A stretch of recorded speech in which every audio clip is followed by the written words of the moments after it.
ਖਾਲਸਾ ਜੀ। ਚੈਨਲ ਨੂੰ ਸਬਸਕ੍ਰਾਈਬ ਕਰਨ ਤੋਂ ਬਾਅਦ 'ਚ ਆਲ ਨੋਟੀਫਿਕੇਸ਼ਨ ਨੂੰ ਜ਼ਰੂਰ ਔਨ ਕਰੋ ਤਾਂ ਕਿ ਸਾਡੀ ਕਥਾ ਕੀਰਤਨ ਦੀ ਹਰ ਵੀਡੀਓ ਤੁਹਾਡੇ ਤੱਕ ਪਹੁੰਚਦੀ ਰਹੇ ਅਤੇ ਵੀਡੀਓ ਨੂੰ ਲਾਈਕ ਕਰਨਾ ਨਾ ਭੁੱਲਣਾ ਜੀ। परम सन्मान आवर साहिब कमाल बारगाहे इनायत के मालक कलयुगी जीवों के उद्धार करता साहिब सहाबा जोत रूप हर आप महिमा दे मालक तन तन तन गुरु पिता श्री गुरुदेव गुरु ग्रंथ साहिब जी दे महान बरकतमयी इनायतमयी श्री चरण कमलां च विराजमान गुरु प्यारी साध संगत गुरुदेव जी दी महान इनायत दा सदका साडे सारियां दे सिर ते मेहरमतमई रखे हत्थ दा सदका जीवन का अज का दिन भी प्राप्त होया और इस नवे दिन की जो नवे जन्म समान है शाम अजीज़ुल नवाज गनीमुल खराज पातशाह कल की तिर महिमा दे मालक गुरु गोबिंद सिंह साहिब जी दे चरण कमलों की खाक दे नाम करना नसीब होया। सतगुरु जी की इनायत का सदका सोदर चौंकी दे कीर्तन रहरास आरती अरदास ते फिर साहिब जी दे हुक्मनामे आपने चोली च पवाए हैं। कुछ समा होर मेरियां पीरियां दे दाते दल पंजन गुर सूरमा वड जोधा बहु परोपकारी अकाल पुरख दा तखत संसार ते प्रगट करन वाले छेवें गुरु नानक गुरु हरगोबिंद साहिब महाराज जी दे अमृत जीवन दे प्रसंग अमृत जीवन कथड़ियाँ राही मन गुरु चरना नाल जुड़ सके। गुरु इतिहास विचार गुरु दीदार दा बायस बन सके। इसलिए जितने माता भ्राता हाजरीन हाज़री पर रहे हो पेशतर छोटी जी ध्यान साधना है। दोवां हत्थां नूं हिरदे दे सामने जोड़दियां नेत्र बंद करके ऐसा गहराई तो महसूस करिए कि साडा सीस गुरु हरगोबिंद साहिब जी दे चरण कमलां ते टिकिया है ते साहिब जियां ने मेहर भरिया हत्थ साडे सिर ते रखिया होया। गुरुदेव जी दे शब्द रूपी कदमां नूं गलवकड़ी करदियां चरण चुमदियां होया गुरु की अमृत फतेह द्वारा सांझ बनाइए। वाहिगुरु जी का खालसा वाहिगुरु जी की फतेह। कल तक सरवण करदियां इतना आपने प्रेम सहित सरवण किया कि सतगुरु गुरु हरगोबिंद साहिब महाराज जी का हिरदा भाई गुरदास जी दे प्रेम विच भाई गुरदास जी की बेबलता करके भाई गुरदास वाल खिंचया गया तो उन्होंने एक अपना मेवड़ा हुक्मनामा दे के बनारस दे उस वेले दे राजे कोल भेजिया जिस ते लिखिया सी बई साडा एक चोर बनारस विच किधरे रहिंदा है ते उसका नाम गुरदास है, किधरे मिल जावे ਉਸ ਚੋਰ ਨੂੰ ਬੰਨ੍ਹ ਕੇ ਮੁਸ਼ਕਾਂ ਬੰਨ੍ਹ ਕੇ ਸਾਡੇ ਹਵਾਲੇ ਕੀਤਾ ਜਾਏ। ਰਾਜੇ ਨੇ ਹੁਕਮਨਾਮਾ ਸਤਿਗੁਰੂ ਜੀ ਦਾ ਦੇਖਿਆ ਤੇ ਮਨ ਵਿੱਚ ਸੋਚਿਆ ਬਈ ਗੁਰਦਾਸ ਨਾਮ ਦੇ ਤਾਂ ਬਹੁਤ ਬੰਦੇ ਹੋਣਗੇ, ਫਿਰ ਵੀ ਸਾਰੇ ਸ਼ਹਿਰ ਵਿੱਚ ਖੋਜ ਕਰਵਾਈ, ਢੰਡੋਰਾ ਪਿਟਵਾਇਆ, ਕੋਈ ਬਾਹਰ ਦਾ ਬੰਦਾ ਹੋਵੇ ਜਿਸ ਦਾ ਨਾਮ ਗੁਰਦਾਸ ਹੋਵੇ, ਉਸ ਬਾਰੇ ਸਾਨੂੰ ਦੱਸ ਪਾਈ ਜਾਏ। ਪਰ ਕਿਧਰੇ ਕੋਈ ਖਬਰ ਨਾ ਪੁੱਜੀ। ਦਰਬਾਰੀ ਸਾਰੇ ਬੈਠੇ ਸਨ, ਭਾਈ ਗੁਰਦਾਸ ਜੀ ਵੀ ਆਏ, ਉਹਨਾਂ ਨੇ ਗੁਰੂ ਦੀਆਂ ਗਾਥਾਵਾਂ ਸੁਣਾਈਆਂ। ਇਹ ਬੜਾ ਮਹਾਨ ਨਿਯਮ ਹੈ, ਆਪਣੇ ਪਰਿਵਾਰ ਵਿੱਚ ਰੋਜ਼ ਇੱਕ ਨਾ ਇੱਕ ਗੁਰੂ ਸਾਹਿਬ ਜੀ ਦੀ ਗਾਥਾ ਜ਼ਰੂਰ ਸੁਣਾਇਆ ਕਰੋ। ਆਪ ਆਖੋਗੇ ਇਸ ਨਾਲ ਹੋਵੇਗਾ ਕਿ ਜੇ ਸਤਿਗੁਰੂ ਜੀ ਦੀ ਕਥਾ ਰੋਜ਼ ਇੱਕ ਸੁਣਾਓਗੇ, ਇਸ ਨਾਲ ਬੱਚੇ ਅੱਗੇ ਨਸ਼ਿਆਂ ਵਿੱਚ ਨਹੀਂ ਪੈਣਗੇ, ਵਿਕਾਰਾਂ ਵਿੱਚ ਨਹੀਂ ਪੈਣਗੇ, ਚੰਗੀ ਐਜੂਕੇਸ਼ਨ ਅਤੇ ਚੰਗੇ ਵਪਾਰੀ ਅਤੇ ਚੰਗੇ ਇਨਸਾਨ, ਚੰਗੇ ਨਾਗਰਿਕ ਬਣਨਗੇ। ਔਰ ਸਭ ਤੋਂ ਵੱਡਾ ਲਾਭ ਹੋਵੇਗਾ ਉਹਨਾਂ ਦਾ ਆਪਣਾ ਜੀਵਨ ਅਤੇ ਤੁਹਾਡੀ ਕੁੱਲ ਵੀ ਸਫਲ ਹੋ ਜਾਏਗੀ। ਇਸ ਲਈ ਬੱਚਿਆਂ ਨੂੰ ਰੋਜ਼ਾਨਾ ਕੋਈ ਨਾ ਕੋਈ ਗੁਰੂ ਦੀ ਗਾਥਾ ਸੁਣਾਉਂਦੇ ਰਹਿਣਾ ਚਾਹੀਦਾ। ਸਿੱਖ ਜਿੱਥੇ ਮਿਲੇ ਕੋਈ ਨਾ ਕੋਈ ਗੁਰੂ ਦਾ ਜ਼ਿਕਰ ਸਾਂਝਾ ਕਰੇ। ਭਾਈ ਗੁਰਦਾਸ ਆਏ, ਉਹਨਾਂ ਨੇ ਰਾਜੇ ਨਾਲ, ਦਰਬਾਰੀਆਂ ਨਾਲ ਅਤੇ ਆਮ ਲੋਕ ਜੋ ਬੈਠੇ ਹੋਏ ਸਨ, ਉਹਨਾਂ ਸਾਰਿਆਂ ਨਾਲ ਗੁਰੂ ਦਾ ਜਸ ਸਾਂਝਾ ਕੀਤਾ। ਗੁਰੂ ਦੀਆਂ ਗਾਥਾਵਾਂ ਸਰਵਣ ਕਰਾਉਂਦਿਆਂ ਕਿਤਨਾ ਹੀ ਸਮਾਂ ਸਫਲ ਹੋ ਗਿਆ, ਆਨੰਦ ਨਾਲ ਭਰਿਆ ਰਿਹਾ। ਅਤੇ ਸਮਾਪਤੀ ਵੇਲੇ ਰਾਜੇ ਨੇ ਭਾਈ ਗੁਰਦਾਸ ਜੀ ਨੂੰ ਆਖਿਆ ਬਈ ਭਾਈ ਜੀ, ਇਸ ਤਰ੍ਹਾਂ ਦਾ ਕੋਈ ਬੰਦਾ ਉੱਥੋਂ ਦੌੜ ਕੇ ਆਇਆ, ਚੋਰੀ ਕਰਕੇ ਆਇਆ। ਇਸ ਬਾਰੇ ਰਾਜੇ ਨੂੰ ਖਿਆਲ ਨਹੀਂ ਸੀ ਬਈ ਉਹ ਇਹੀ ਭਾਈ ਗੁਰਦਾਸ ਨੇ। ਉਹ ਭਾਈ ਗੁਰਦਾਸ ਜੀ ਨੂੰ ਆਪਣੇ ਗੁਰੂ ਤੁੱਲ ਜਾਣਦਾ ਸੀ।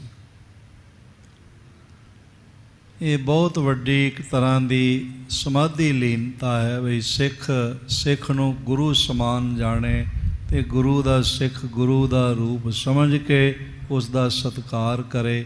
ਇਹ ਬਹੁਤ ਵੱਡੀ ਇੱਕ ਤਰ੍ਹਾਂ ਨਾਲ ਸਮਾਧੀ ਲੀਨਤਾ ਹੈ।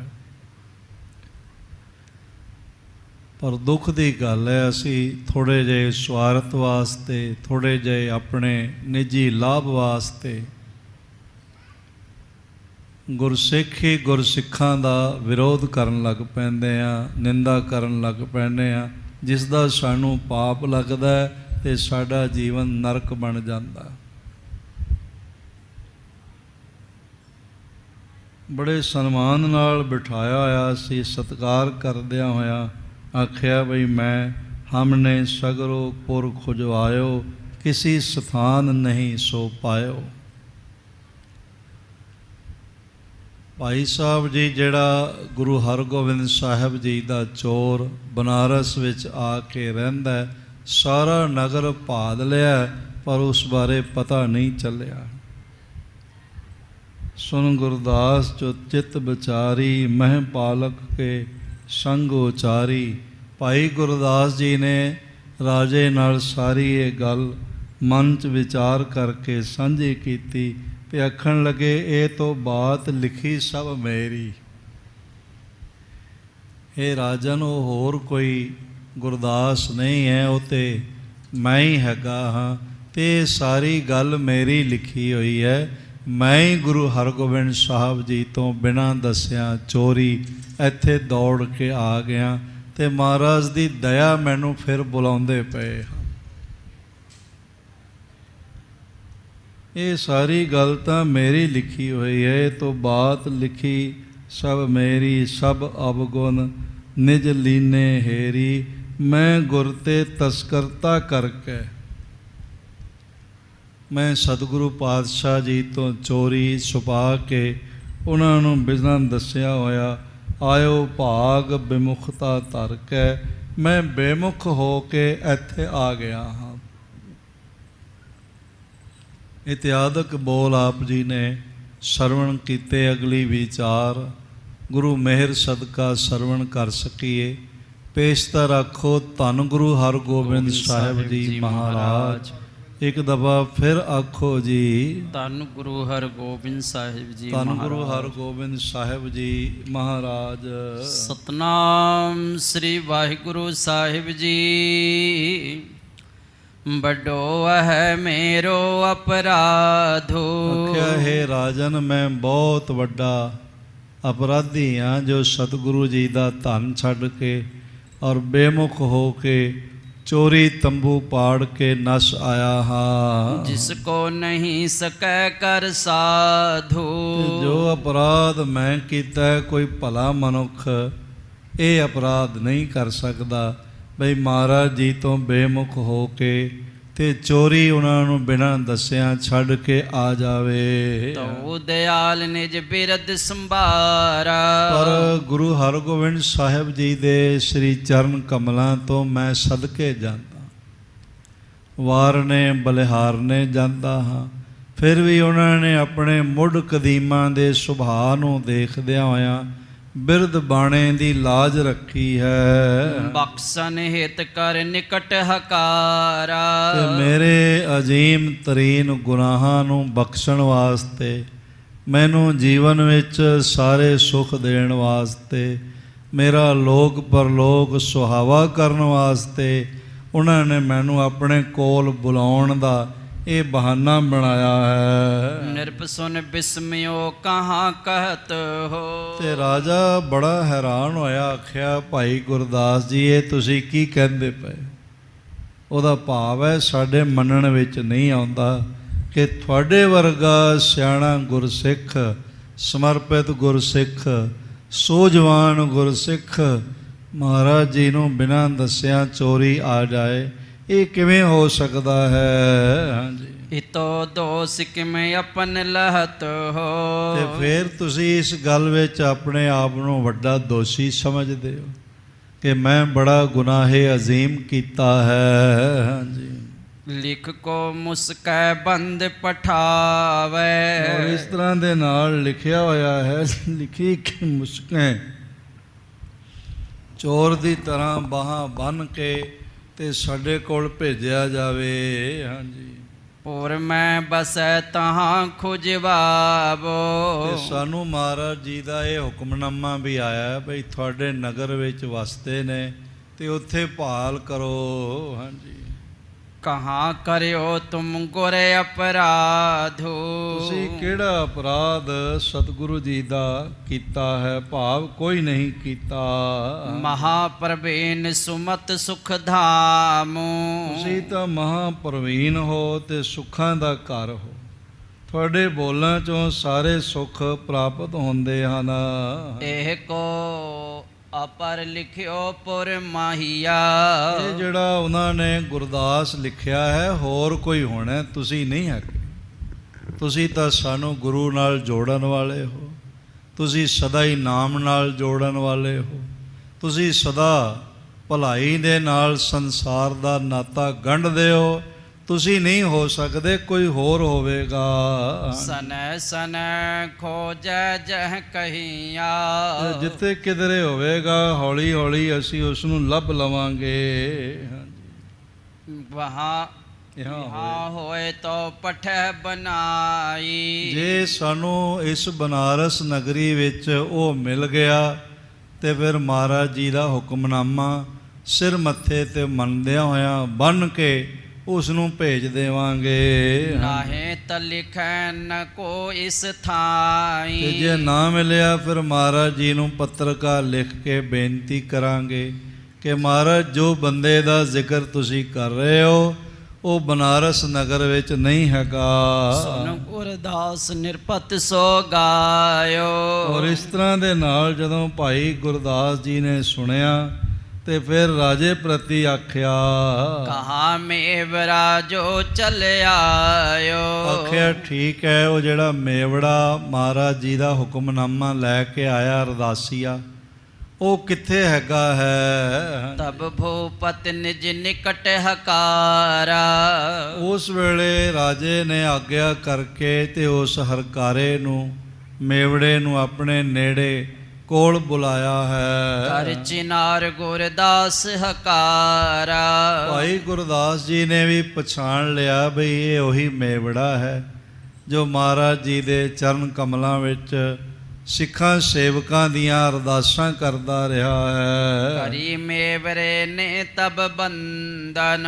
ਤੇ ਮੇਵੜੇ ਨੇ ਵੀ ਪਛਾਣ ਲਿਆ ਵੀ ਇਹ ਤਾਂ ਉਹੀ ਭਾਈ ਗੁਰਦਾਸ ਨੇ ਜਿਨ੍ਹਾਂ ਨੂੰ ਸ੍ਰੀ ਗੁਰੂ ਅਰਜਨ ਦੇਵ ਮਹਾਰਾਜ ਨੇ ਗੁਰੂ ਗ੍ਰੰਥ ਸਾਹਿਬ ਜੀ ਦੀ ਬੀੜ ਲਿਖਣ ਵਰਗੀ ਸਭ ਤੋਂ ਮਹਾਨ ਸੇਵਾ ਬਖਸ਼ ਕੇ ਨਿਵਾਜਿਆ ਹੋਇਆ ਹੈ ਤੇ ਸਦਾ ਹੀ ਗੁਰੂ ਦਾ ਜਸ ਕਰਦੇ ਨੇ ਤੇ ਗੁਰੂ ਘਰ ਵਿੱਚ ਬਹੁਤ ਇਹਨਾਂ ਦਾ ਸਨਮਾਨ ਹੈ। ਸਲ ਪ੍ਰਸੰਨ ਤੇ ਹੋਏ ਅਭਿਨੰਦਨ। ਇਸ ਤਰ੍ਹਾਂ ਬੰਦਨ ਅਭਿਨੰਦਨ ਕੀਤਾ ਤੇ ਹਾਲ ਚਾਲ ਕੁਸ਼ਲ ਮੰਗਲ ਪੁੱਛਿਆ। ਮਿਲੇ ਪਰਸਪਰ ਹਰਖਤ ਹੋਏ। ਤੇ ਪਰਸਪਰ ਦੋਵੇਂ ਹੀ ਇੱਕ ਦੂਜੇ ਨੂੰ ਦੇਖ ਕੇ ਬਹੁਤ ਪ੍ਰਸੰਨ ਹੋਏ ਨੇ। ਗੁਰਸਿੱਖਾਂ ਦਾ ਮਿਲਾਪ ਹੀ ਇਹ ਹੁੰਦਾ, ਇੱਕ ਦੂਜੇ ਨੂੰ ਦੇਖ ਕੇ ਪ੍ਰਸੰਨ ਹੋਣਾ, ਇੱਕ ਦੂਜੇ ਵਿੱਚ ਗੁਰੂ ਦਾ ਦੀਦਾਰ ਕਰਨਾ ਤੇ ਗੁਰੂ ਨੂੰ ਗੁਰੂ ਰੂਪ ਜਾਣ ਕੇ ਸਿੱਖ ਨੂੰ ਨਮਸਕਾਰ ਕਰਨਾ। ਨੇਹ ਸਨੇ ਬਉ ਸਭਿਨ ਜੋਏ। ਇਸ ਤਰ੍ਹਾਂ ਦੇ ਨਾਲ ਬੜੇ ਨੇਹ ਤੇ ਸੁਨੇਹ ਨਾਲ ਇਹਨਾਂ ਨੂੰ ਗੱਲਬਾਤ ਕਰਦਿਆਂ ਮਿਲਦਿਆਂ ਸਾਰੇ ਦਰਬਾਰੀਆਂ ਨੇ ਦੇਖਿਆ ਹੈ। ਹੁਣ ਭੂਪਤ ਕੋ ਸਭ ਸਮਝਾਇਓ। ਫਿਰ ਸਾਰੀ ਗੱਲ ਬਨਾਰਸ ਦੇ ਰਾਜੇ ਨੂੰ ਦੱਸ ਦਿੱਤੀ ਹੈ। ਸਤਿਗੁਰ ਪਰਖਨ ਬਿਉਂਤ ਬਣਾਇਓ। ਤੇ ਸਭ ਨੂੰ ਸਮਝ ਆ ਗਈ ਵੀ ਮਹਾਰਾਜ ਜੀ ਨੇ ਭਾਈ ਗੁਰਦਾਸ ਜੀ ਨੂੰ ਪਰਖਣ ਵਾਸਤੇ, ਉਹਨਾਂ ਨੂੰ ਜਾਣਨ ਵਾਸਤੇ ਇਹ ਸਾਰੀ ਵਿਉਂਤ ਬਣਾਈ ਹੈ। ਪ੍ਰਥਮ ਠੀਕਰੀ ਧਨ ਕੀ ਕੀਨ। ਸਭ ਤੋਂ ਪਹਿਲਾਂ ਧਨ ਜਿਹੜਾ ਸੀ ਉਸ ਦੀਆਂ ਠੀਕਰੀਆਂ ਕਰ ਦਿੱਤੀਆਂ। ਮੈਂ ਤਬ ਪਰਮਿਓ ਸਕਿਓ ਨ ਚੀਨ। ਭਾਈ ਜੀ ਆਖਣ ਲੱਗੇ ਉਸ ਵੇਲੇ ਮੈਂ ਭਰਮ ਵਿੱਚ ਪੈ ਗਿਆ ਤੇ ਸਮਝ ਨਾ ਸਕਿਆ ਵੀ ਗੁਰੂ ਦੀ ਮਾਇਆ ਵਰਤੀ ਹੈ। ਗੁਰ ਕੇ ਚਰਿਤ ਅਗੰਮ ਨ ਜਾਣਿਤ। ਔਰ ਇਸ ਤਰ੍ਹਾਂ ਦੇ ਸਤਿਗੁਰੂ ਪਾਤਸ਼ਾਹ ਜੀ ਦੇ ਜਿਹੜੇ ਕੌਤਕ ਨੇ ਅਗੰਮ ਨੇ, ਸਾਡੀ ਮਨ ਬੁੱਧੀ ਤੋਂ ਪਰੇ ਨੇ, ਉਹਨਾਂ ਨੂੰ ਅਸੀਂ ਪੂਰਨ ਰੂਪ ਵਿੱਚ ਜਾਣ ਸਮਝ ਬਿਆਨ ਨਹੀਂ ਕਰ ਸਕਦੇ। ਸਿੱਖ ਸੰਭਾਰ ਸਕੈ ਨ ਪਨੀਅਤ। ਔਰ ਇਸ ਤਰ੍ਹਾਂ ਦੇ ਨਾਲ ਜਿਹੜਾ ਸਿੱਖ ਹੈ ਉਹ ਇਸ ਗੱਲ ਨੂੰ ਸਮਝ ਨਹੀਂ ਸਕਦਾ ਤੇ ਕਹਿ ਨਹੀਂ ਸਕਦਾ। ਭਾਵ ਕਿਸੇ ਤਰ੍ਹਾਂ ਵੀ ਇਸ ਗੁਰੂ ਦੇ ਕੌਤਕ ਨੂੰ ਸਮਝਣਾ ਬੜਾ ਔਖਾ ਹੈ। ਉਸਕਾ ਬੰਧਨ ਰਿਸ ਕਰ ਕਹਿ ਬੋ। ਔਰ ਇਸ ਤਰ੍ਹਾਂ ਦੇ ਨਾਲ ਮਹਾਰਾਜ ਜੀ ਨੇ ਮੇਰੇ ਤੇ ਇਹ ਆਪਣੀ ਕਿਰਪਾ ਹੀ ਕੀਤੀ ਹੈ, ਭਾਵੇਂ ਨਾਰਾਜ਼ਗੀ ਕਰਕੇ ਹੀ ਮੁਸਕਾਂ ਬੰਨੀਆਂ ਜਾਂਦੀਆਂ ਨਾ। ਇਸ ਮੈਂ ਤਿਮ ਪਰਖਨ ਬਿਦ ਲਹਿ ਬੋ। ਤੇ ਹੋ ਸਕਦਾ ਇਸ ਵਿੱਚ ਵੀ ਮਹਾਰਾਜ ਜੀ ਨੇ ਕੋਈ ਇਮਤਿਹਾਨ ਪਾਇਆ ਹੋਵੇ, ਇਸ ਕਰਕੇ। ਅਬ ਮੈਂ ਨਾਹੇ ਪਰਮਨ ਕੋ ਤਰੁ ਹੂੰ। ਮੈਂ ਹੁਣ ਮਹਾਰਾਜ ਜੀ ਦੀ ਆਗਿਆ ਨੂੰ ਮੋੜਾਂਗਾ ਨਹੀਂ ਤੇ ਭਰਮ ਮਨ ਵਿੱਚ ਨਹੀਂ ਰੱਖਾਂਗਾ। ਲਿਖਿਓ ਜਥਾ ਸੋਈ ਬਿਧ ਕਰੁ ਹੂੰ। ਤੇ ਜਿਸ ਤਰ੍ਹਾਂ ਗੁਰੂ ਹਰਗੋਬਿੰਦ ਸਾਹਿਬ ਜੀ ਨੇ ਲਿਖਿਆ ਵੀ ਇਹਨਾਂ ਦੀਆਂ ਮੁਸਕਾਂ ਬੰਨ੍ਹ ਕੇ ਲਿਆਓ, ਮੈਂ ਉਸੇ ਤਰ੍ਹਾਂ ਹੀ ਕਰਾਂਗਾ। ਤਿਮ ਤਸ ਕਰ ਹੋਏ ਦਰਸੋਂ ਜਾਏ। ਮੈਂ ਉਸੇ ਤਰ੍ਹਾਂ ਹੀ ਜਾ ਕੇ ਦਰਸ਼ਨ ਕਰਾਂਗਾ। ਇੱਕ ਚੋਰ ਦੇ ਵਾਂਗੂ ਮੁਸਕਾਂ ਬੰਨੀਆਂ ਹੋਈਆਂ ਮੇਰੀਆਂ ਜਾਵਣਗੀਆਂ। ਚੋਰੀ ਕਰੀ ਜਿਲਹੁ ਬਖਸਾਏ। ਇਹ ਜੋ ਮੈਂ ਮਹਾਰਾਜ ਜੀ ਨੂੰ ਬਿਨਾਂ ਦੱਸਿਆ ਆ ਗਿਆ, ਚੋਰੀ ਆ ਗਿਆ, ਇਹ ਮਹਾਰਾਜ ਜੀ ਦੇ ਚਰਨਾਂ ਵਿੱਚੋਂ ਉਹਨਾਂ ਦੀ ਅਸੀਸ ਲੈ ਕੇ ਬਖਸ਼ਵਾ ਲਵਾਂਗਾ।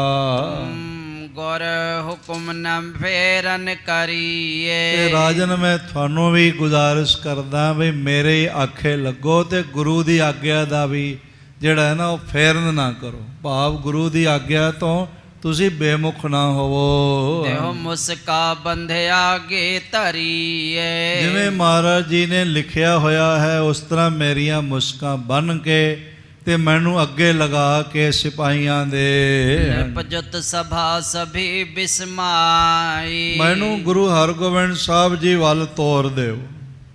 ਤੇ ਜਦ ਇਹ ਗੱਲ ਸੁਣੀ ਭਾਈ ਗੁਰਦਾਸ ਜੀ ਜਦ ਕਹਿ ਰਹੇ ਸੁਣ, ਉਹਨਾਂ ਦੇ ਨੇਤਰਾਂ 'ਚ ਆਂਸੂ ਵੀ ਆ ਰਹੇ ਸਨ, ਹੱਥ ਜੋੜ ਰਹੇ ਸਨ, ਗਰਦਨ ਝੁਕਾ ਕੇ ਮਹਾਰਾਜ ਜੀ ਦਾ ਸ਼ੁਕਰਾਨਾ ਕਰਦੇ ਪਏ ਸਨ ਵੀ ਇਹ ਕਲਗੀਆਂ ਵਾਲੇ ਬਾਜਾਂ ਵਾਲੇ ਸਾਹਿਬ ਗੁਰੂ ਹਰਗੋਬਿੰਦ ਜੀ ਮਹਾਰਾਜ, ਆਪ ਜੀ ਨੇ ਮੇਰੇ ਅਧਨੇ ਜੀਵ ਤੇ ਦਇਆ ਕੀਤੀ ਜੋ ਮਿਲਣ ਲਈ ਪੱਤਰਕਾ ਭੇਜੀ ਹੈ। ਹਾਂਜੀ, ਅਗਮ ਗੁਰੂ ਗਤ ਕੋ ਲਖ ਪਾਈ। ਇਹ ਸੁਣ ਕੇ ਸਾਰੀ ਸਭਾ, ਸਾਰੇ ਮੰਤਰੀ ਗਣ ਰਾਜੇ ਸਮੇਤ ਬੜੇ ਵਿਸਮਾਦਿਤ ਹੋ ਰਹੇ, ਬੜੇ ਆਨੰਦਿਤ ਹੋ ਰਹੇ ਹਨ ਤੇ ਨਾਲੇ ਕਹਿ ਰਹੇ ਨੇ ਵੀ ਗੁਰੂ ਦੀ ਗਤੀ ਅਗੰਮ ਹੈ, ਕੋਈ ਉਸ ਨੂੰ ਸਮਝ ਨਹੀਂ ਸਕਦਾ।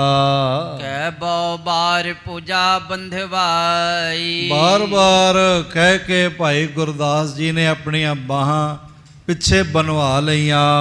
ਅਗਮ ਗੁਰੂ ਗਤ ਕੋ ਲਖ ਪਾਈ। ਗੁਰੂ ਪਾਤਸ਼ਾਹ ਜੀ ਦੇ ਭਾਵ, ਗੁਰੂ ਪਾਤਸ਼ਾਹ ਜੀ ਦੀ ਵਡਿਆਈ ਅਗੰਮ ਹੈ, ਸਾਡੀ ਉਸ ਤੱਕ ਗਮਤਾ ਨਹੀਂ ਹੈ। ਕਰ ਬਹੁ ਬਾਰ ਪੂਜਾ ਬੰਧਵਾਈ। ਬਹੁਤ ਵਾਰੀ ਕਹਿ ਕੇ ਤੇ ਬਾਹਾਂ ਬਣਵਾ ਲਈਆਂ ਚਲ ਬੇ ਤਿਆਰ ਪਇਓ ਸਹਸਾਈ। ਔਰ ਝਟਪਟ ਆਖਿਆ ਹੁਣ ਕੋਈ ਸਮਾਨ ਨਹੀਂ ਨਾਲ ਲੈਣਾ, ਤੇ ਇਸੇ ਤਰ੍ਹਾਂ ਹੀ ਮੈਨੂੰ ਮਹਾਰਾਜ ਜੀ ਦੇ ਕੋਲ ਹਾਜ਼ਰ ਕਰੋ। ਤਬ ਨਿਰਪਪਨਿਓ ਮੋਹੇ ਲਿਓ ਸਾਥ। ਤੇ ਉਸ ਵੇਲੇ ਦਾ ਬਨਾਰਸ ਦਾ ਰਾਜਾ ਕਹਿਣ ਲੱਗਾ ਵੀ ਭਾਈ ਜੀ ਮੈਨੂੰ ਵੀ ਨਾਲ ਲੈ ਚਲੋ, ਮੈਂ ਵੀ ਤੁਹਾਡੇ ਨਾਲ ਮਹਾਰਾਜ ਜੀ ਦੇ ਦਰਸ਼ਨਾਂ ਲਈ ਜਾਵਾਂਗਾ।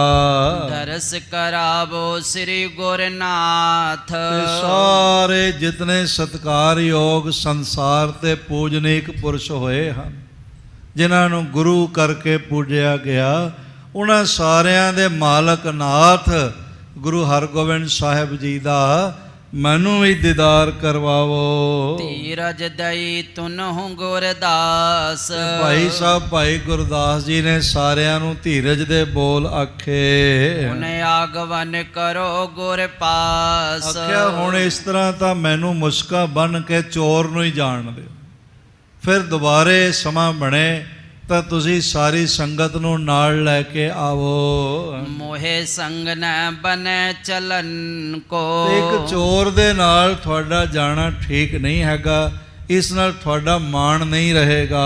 ਤਬ ਸਭ ਇਸ ਕੇ ਸਿੱਖ ਮਿਲਨ ਕੋ। ਔਰ ਇਸ ਤਰ੍ਹਾਂ ਦੇ ਨਾਲ ਬੜਾ ਸੋਹਣਾ ਲਿਖਿਆ ਭਾਈ ਸਾਹਿਬ ਜੀ ਕਿ ਤਬ ਸਭ ਇਸ ਕੇ ਸਿੱਖਿਆ ਮਿਲਨ ਕੋ। ਉਸ ਵੇਲੇ ਫਿਰ ਸਾਰੇ ਸਿੱਖਾਂ ਦੇ ਮਿਲਣ ਵਾਸਤੇ ਭਏ ਹਜ਼ਾरों ਮਿਲੇ ਇੱਕ ਥਾਈ। ਭਾਈ ਸਾਹਿਬ ਭਾਈ ਗੁਰਦਾਸ ਜੀ ਕੋਲੋਂ ਜਿਨ੍ਹਾਂ ਨੇ ਗੁਰੂ ਮੰਤਰ ਲਿਆ ਸੀ, ਚਰਨਾਮ੍ਰਿਤ ਲਿਆ ਸੀ, ਮਹਾਰਾਜ ਦੇ ਸਿੱਖ ਬਣੇ ਸਨ, ਉਹਨਾਂ ਨੂੰ ਪਤਾ ਚੱਲਿਆ ਤੇ ਹਜ਼ਾਰਾਂ ਦੀ ਗਿਣਤੀ ਵਿੱਚ ਉਹ ਭਾਈ ਸਾਹਿਬ ਜੀ ਦੇ ਦਰਸ਼ਨ ਨੂੰ ਆ ਗਏ। ਕਹਿ ਧੀਰਜ ਕੋ ਦੀਨ ਬਨਾਈ। ਤੇ ਸਾਰੇ ਰੁਦਨ ਕਰ ਰਹੇ ਸਨ ਬਈ ਅਸੀਂ ਤੁਹਾਨੂੰ ਜਾਣ ਨਹੀਂ ਦੇਣਾ। ਤੇ ਭਾਈ ਗੁਰਦਾਸ ਬਾਰ-ਬਾਰ ਸਭ ਨੂੰ ਧੀਰਜ ਦੇਵਣ, ਆਖਣ ਮੈਂ ਗੁਰੂ ਦਾ ਗੁਨਾਹਗਾਰ ਹਾਂ, ਮੈਂ ਗੁਰੂ ਦਾ ਚੋਰ ਹਾਂ, ਮੇਰੀਆਂ ਮੁਸ਼ਕਾਂ ਬਣੀਆਂ ਹੋਈਆਂ ਹਨ ਤੇ ਮੈਂ ਮਹਾਰਾਜ ਜੀ ਦੇ ਦਰਸ਼ਨ ਲਈ ਜਾ ਰਿਹਾ ਹਾਂ। ਸੰਗ ਚਲਨ ਕੋ ਸੰਗਤ ਪੈ। ਤੇ ਹਜ਼ਾਰਾਂ ਹੀ ਉਹ ਜਿਹੜੇ ਮਹਾਰਾਜ ਜੀ ਦੇ ਨਾਲ ਜੁੜੇ ਸਨ ਭਾਈ ਗੁਰਦਾਸ ਜੀ ਦੀ ਰਾਹੀਂ, ਉਹ ਸੰਗਤਾਂ ਨਾਲ ਚੱਲਣ ਲਈ ਤਿਆਰ ਹੋ ਗਈਆਂ। ਕਹਿ ਬਹੁ ਬਾਰ ਹਟਾਏ ਸੋ ਦਈ। ਤੇ ਬਹੁਤ ਵਾਰ ਕਹਿ ਕੇ ਭਾਈ ਜੀ ਨੇ ਕਿਹਾ ਨਹੀਂ ਹੁਣ ਮੈਨੂੰ ਚੋਰ ਦੀ ਤਰ੍ਹਾਂ ਜਾਣ ਦਿਓ, ਫਿਰ ਤੁਸੀਂ ਬਾਅਦ ਵਿੱਚ ਆ ਜਾਣਾ। ਪਰ ਫਿਰ ਵੀ ਓ ਸਾਤ ਸੈ ਸਿੱਖ ਬੇ ਸਾਥ। ਬਾਵਜੂਦ ਇਸ ਦੇ ਭਾਈ ਸਾਹਿਬ ਜੀ ਨੇ ਗਿਣਤੀ 700 ਲਿਖੀ। ਬਹੁਤ ਸਾਰੇ ਹਜ਼ਾਰਾਂ ਤਾਂ ਭਾਈ ਜੀ ਦੀ ਗੱਲ ਮੰਨ ਗਏ, ਪਰ 700 ਜਿਹੜੇ ਸਨ ਉਹਨਾਂ ਕਿਹਾ ਹੁਣ ਅਸੀਂ ਵੀ ਚੋਰ ਹੀ ਹੈਗੇ ਆ, ਜੇ ਤੁਸੀਂ ਚੋਰ ਹੋ ਤੇ ਅਸੀਂ ਤੁਹਾਡੇ ਨਾਲ ਹੀ ਜਾਣਾ ਹੈ। ਵਿਸਮਤ ਪਨੈ ਪਿਖੈ ਗੁਰਨਾਥ। ਔਰ ਇਸ ਤਰ੍ਹਾਂ ਦੇ ਨਾਲ ਵਿਸਮਾਦਿਤ ਹੋ ਕੇ ਕਹਿ ਰਹੇ ਹਨ ਕਿ ਤਮਾਮ ਬ੍ਰਹਮ ਗਿਆਨੀਆਂ ਦੇ ਮਾਲਕ ਗੁਰੂ ਨਾਥ ਗੁਰੂ ਹਰਗੋਬਿੰਦ ਸਾਹਿਬ ਜੀ ਦੇ ਦਰਸ਼ਨ ਕਰਨੇ ਹਨ। ਮੁਸਕਨ ਕੋ ਬੰਦਵਾਏ ਪਿਆਨਾ। ਇਸ ਤਰ੍ਹਾਂ ਫਿਰ ਮੁਸਕਾਂ ਆਪਣੀਆਂ ਬਣਵਾ ਕੇ ਭਾਈ ਗੁਰਦਾਸ ਜੀ ਗੁਰੂ ਹਰਗੋਬਿੰਦ ਸਾਹਿਬ ਜੀ ਦੇ ਦੀਦਾਰ ਲਈ ਚੱਲ ਪਏ ਹਨ। ਹਟਿਓ ਨਿਰਪਤ ਪੁਨ ਬੰਧਨ ਠਾਨਾ। ਔਰ ਇਸ ਤਰ੍ਹਾਂ ਦੇ ਨਾਲ ਨਮਸਕਾਰਾਂ ਕਰਕੇ ਨਾਲ ਕਾਫੀ ਦੂਰ ਤੱਕ ਬਨਾਰਸ ਦਾ ਰਾਜਾ, ਉਹਦੇ ਮੰਤਰੀ ਆਦਿਕ ਨਾਲ ਆਏ ਤੇ ਕਾਫੀ ਦੂਰ ਤੱਕ ਨਾਲ ਚੱਲਦੇ ਰਹੇ ਤੇ ਫਿਰ ਨਮਸਕਾਰ ਕਰਕੇ ਭਾਈ ਜੀ ਨੇ ਉਹਨਾਂ ਨੂੰ ਵਾਪਸ ਭੇਜਿਆ। ਉਹ ਭਾਈ ਜੀ ਨੂੰ ਨਮਸਕਾਰ ਕਰਕੇ ਵਾਪਸ ਗਏ। ਅਪਰ ਸਬਨ ਬੁਝਿਓ ਸਭ ਰੀਤ। ਹੋਰ ਸਾਰਾ ਕੁਝ ਹਰ ਤਰ੍ਹਾਂ ਨਾਲ ਪੁੱਛਿਆ ਵੀ ਕੀ ਨਾਲ ਦੇਵੀਏ, ਕਿਵੇਂ ਸਾਜੋ ਸਮਾਨ ਚਾਹੀਦਾ, ਜੋ ਕੁਝ ਲੋੜ ਸੀ ਪੁੱਛਿਆ ਗਿਆ। ਪਿਖ ਕੌਤਕ ਬਿਸਮਾਵਤ ਚੀਤ। ਤੇ ਸਤਿਗੁਰੂ ਜੀ ਦਾ ਤੇ ਸਿੱਖ ਦੇ ਪਿਆਰ ਦਾ ਇਹ ਕੌਤਕ ਦੇਖ ਕੇ ਸਾਰੇ ਵਿਸਮਾਦਿਤ ਹੋ ਰਹੇ ਹਨ। ਪੰਚ ਕੋਸ ਗਲਗ ਨਿਰਪਤ ਜੁਤਿਆਏ। ਭਾਈ ਸਾਹਿਬ ਲਿਖਦੇ ਨੇ ਕਿ ਪੰਜ ਕੋ ਸਾਰੇ ਰਾਜੇ ਸਮੇਤ ਭਾਈ ਗੁਰਦਾਸ ਜੀ ਦੇ ਨਾਲ ਚੱਲਦੇ ਹੋਏ ਆਏ ਵਿਦਾ ਕਰਨ ਵਾਸਤੇ। ਉਨ ਬਾਰੀ ਕਯੋ ਹਟਾਏ। ਤੇ ਭਾਈ ਜੀ ਨੇ ਬਾਰ-ਬਾਰ ਕਿਹਾ ਵੀ ਰਾਜਨ ਹੁਣ ਸਾਨੂੰ ਜਾਣ ਦਿਓ, ਤੁਸੀਂ ਇੱਥੋਂ ਵਾਪਸ ਚਲੇ ਜਾਓ। ਤਾਂ ਵੀ ਉਹ ਪੰਜ ਕੋ ਜਿਹੜਾ ਹੈ ਉਹ ਨਾਲ ਚੱਲ ਕੇ ਆ ਗਏ ਹਨ। ਇੱਕ ਮੰਜ਼ਲ ਸਭ ਚੱਲ ਕਰ ਆਏ। ਇੱਕ ਮੰਜ਼ਲ ਸਾਰੇ ਨਾਲ ਚੱਲ ਕੇ ਆਏ ਹਨ। ਨਮਰ ਮੇਵਰੋ ਬਾਕ ਅਲਾਏ। ਮੇਵੜਾ ਜਿਹੜਾ ਮਹਾਰਾਜ ਜੀ ਦਾ ਹੁਕਮਨਾਮਾ ਲੈ ਕੇ ਆਇਆ, ਉਹ ਵੀ ਬੜੇ ਨਿਮਰਤਾ ਦੇ ਬੋਲ ਭਾਈ ਸਾਹਿਬ ਜੀ ਨਾਲ ਤੇ ਸੰਗਤਾਂ ਨਾਲ ਕਰ ਰਹੇ ਹਨ। ਤਨ ਤਨ ਤੁਮ ਸਿੱਖ ਸਿਰ ਮੋਰ। ਭਾਈ ਜੀ ਨੂੰ ਕਹਿੰਦੇ ਨੇ ਤੁਸੀਂ ਸਭ ਤੋਂ ਸਿਰਮੌਰ ਸਿੱਖ ਹੋ ਤੇ ਧਨਤਾ ਦੇ ਯੋਗ, ਜੋ ਮਹਾਰਾਜ ਜੀ ਦੀ ਆਗਿਆ ਵਿੱਚ ਇਸ ਤਰ੍ਹਾਂ ਸਮਰਪਿਤ ਹੋ ਰਹੇ ਹੋ। ਨਹਿ ਸਮਾਨ ਦੂਸਰ ਕਿਸ ਠੌਰ। ਤੇ ਤੁਹਾਡੇ ਵਰਗਾ ਸਿੱਖ ਹੋਰ ਕਿਸੇ ਥਾਂ ਲੱਭਣਾ ਮੁਸ਼ਕਲ ਹੈ। ਹੁਕਮ ਗੁਰੂ ਕੋ ਸਗਰੋ ਮਾਨਾ। ਗੁਰੂ ਪਾਤਸ਼ਾਹ ਜੀ ਦਾ ਸਾਰਾ ਹੁਕਮ ਤੁਸੀਂ ਇਨ ਬਿਨ ਮੰਨ ਲਿਆ ਹੈ। ਇਸ ਤਰ੍ਹਾਂ 10ਵੇਂ ਜਾਮੇ 'ਚ ਵੀ ਇੱਕ ਮਹਾਰਾਜ ਦੇ ਸਿੱਖ ਹੋਏ ਭਾਈ ਫੇਰੂ। ਮਹਾਰਾਜ ਜੀ ਨੇ ਜਦ ਮੁਸੰਦਾਂ ਨੂੰ ਬੁਲਾਇਆ ਤੇ ਕਿਹਾ ਸਾਰਿਆਂ ਨੂੰ ਦਾੜੀਆਂ ਤੋਂ ਫੜ ਫੜ ਕੇ ਲਿਆਓ। ਤੇ ਭਾਈ ਫੇਰੂ ਬਾਰੇ ਸਾਰੇ ਸਿੱਖ ਜਾਣਦੇ ਸਨ ਜਿਹੜੇ ਮੁਸੰਦਾਂ ਨੂੰ ਲੈਣ ਗਏ। ਉਹਨਾਂ ਨੇ ਕਿਹਾ ਨਹੀਂ, ਤੁਸੀਂ ਦਾੜੀ ਨਹੀਂ ਤੁਹਾਡੀ ਪਕੜਨੀ ਤੇ ਤੁਸੀਂ ਇਸ ਤਰ੍ਹਾਂ ਹੀ ਜਾਓ। ਤੇ ਭਾਈ ਫੇਰੂ ਜੀ ਨੇ ਕਿਹਾ ਗੱਲ ਇਹ ਹੈ, ਮੇਰੇ ਗੁਰੂ ਦੀ ਆਗਿਆ ਦਾੜੀ ਫੜ ਕੇ ਲਿਆਓ। ਉਹਨਾਂ ਕਿਹਾ ਸਾਡੇ ਕੋਲੋਂ ਨਹੀਂ ਹੁੰਦਾ ਕਿ ਤੁਹਾਡਾ ਦਾੜਾ ਪਕੜੀ। ਤੇ ਭਾਈ ਫੇਰੂ ਜੀ ਨੇ ਆਪਣਾ ਦਾੜਾ ਆਪ ਇਸ ਤਰ੍ਹਾਂ ਅੱਗੇ ਕਰਕੇ ਫੜ ਲਿਆ ਤੇ ਮਹਾਰਾਜ ਜੀ ਦੇ ਕੋਲ ਉਸ ਤਰ੍ਹਾਂ ਹੀ ਇੱਕ ਹੱਥ ਪਿੱਛੇ ਮੁਸਕਾਂ ਬੰਨੀਆਂ ਦੀ ਤਰ੍ਹਾਂ ਤੇ ਦੂਜੇ ਹੱਥ ਵਿੱਚ ਦਾੜਾ ਪਕੜ ਕੇ ਜਦ ਮਹਾਰਾਜ ਜੀ ਨੂੰ ਮੱਥਾ ਟੇਕਿਆ ਤੇ ਗੁਰੂ ਗੋਬਿੰਦ ਸਿੰਘ ਮਹਾਰਾਜ ਕਹਿਣ ਲੱਗੇ ਤੇਰੀ ਦਾੜੀ ਸੁੱਚੀ ਹੈ। ਭਾਵ ਤੇਰੀ ਦਾੜੀ ਤੇ ਕੋਈ ਗੁਰੂ ਘਰ ਦਾ ਰਸਦ, ਕੋਈ ਗੁਰੂ ਘਰ ਦਾ ਸਰਮਾਇਆ, ਕੋਈ ਗੁਰੂ ਘਰ ਦੀ ਦੌਲਤ ਖਾਣ ਦਾ ਇਲਜ਼ਾਮ ਨਹੀਂ, ਤੇਰੀ ਦਾੜੀ ਸੁੱਚੀ ਹੈਗੀ। ਇਸ ਤਰ੍ਹਾਂ ਮਹਾਰਾਜ ਜੀ ਨੇ ਉਸ ਨੂੰ ਵਡਿਆ। ਉਸਨੇ ਵੀ ਸਾਰਾ ਹੁਕਮ ਮੰਨਿਆ ਤੇ ਇਸ ਨੇ ਵੀ ਮਹਾਰਾਜ ਜੀ ਦਾ ਭਾਈ ਗੁਰਦਾਸ ਜੀ ਨੇ ਵੀ ਸਾਰਾ ਹੁਕਮ ਮੰਨਿਆ। ਨੇੜੇ ਨਹੀਂ, ਬਨਾਰਸ ਤੋਂ ਅੰਮ੍ਰਿਤਸਰ ਪਹੁੰਚਣਾ ਬੜਾ ਲੰਬਾ ਸਫ਼ਰ ਹੈ ਤੇ ਇੰਨਾ ਸਮਾਂ ਉਹਨਾਂ ਦਿਨਾਂ 'ਚ ਟ੍ਰੇਨਾਂ ਜਹਾਜ਼ ਤਾਂ ਹੈ ਨਹੀਂ ਸਨ। ਬੈਲ ਗੱਡੀਆਂ ਦਾ ਜਾਂ ਪੈਦਲ ਜਾਂ ਘੋੜਿਆਂ ਦਾ ਸਫ਼ਰ ਸੀ ਤੇ ਇਸ ਤਰ੍ਹਾਂ ਇਤਨੀ ਲੰਬੀ ਦੂਰੀ ਬਾਹਾਂ ਪਿੱਛੇ ਬੰਨ੍ਹ ਕੇ ਜਾਣਾ ਕਈ ਦਿਨ ਲੱਗਣੇ ਨੇ।